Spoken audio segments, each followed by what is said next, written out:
Hello mga kasulit tips.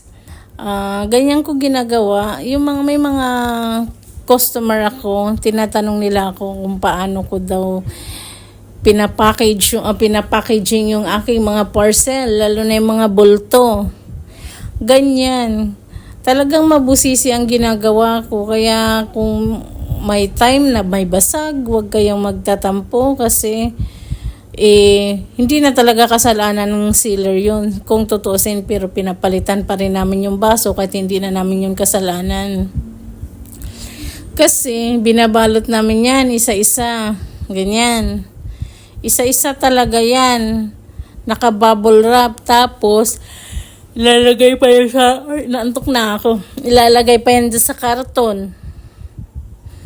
Yan, ang ribbon nilalagay ko lang sa plastic. Dati kasi nilalagay ko siya sa loob ng box. Diyos ko, hanap ang customer. Ma'am, walang ribbon. Kasi minsan yung pinaglagyan na box, sa ilalim. Hahalongkatin pa nila isa-isa. Hindi nila nakikita. Kaya yung ginawa ko, ay nilagay ko na lang sa plastic at pinapatong ko sa ibabaw. Ganyan ginagawa ko. Talagang binabalot isa-isa yung mugs. Binaks na, bubble wrap pa. Ganyan, kabusisi. At syempre gusto ko yung customer matuwa naman kapag dumating sa kanila yung parcel. Iniisa-isa yan. Tapos nakalagay pa dyan siya sa pahaba na karton. Yung karton na yan, ilalagay pa yan talaga doon sa mismong karton na malaki.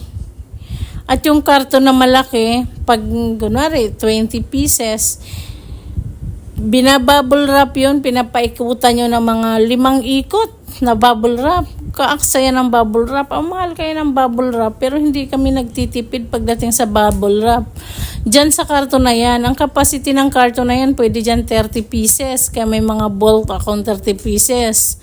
Pwede rin dyan yung mga 24 pieces, 20, 18, ganyan. Kasi yan, yung karton na yan, pang mugs talaga siya. Tsaka yung quality ng kapal is kahit sa probinsya pwede siya. Kung siguro may mga basag na pagkakataon makita nyo, siguro baka dahil nga patong-patong or di kayo nabagsak. Yan, ganyan. Naka-box pa siya, tapos naka-line pa talaga siya ng box. Pagkatapos yan, i-scotch tape na yan, tapos iipunin. Ito naman si Can Batch 2. Ito,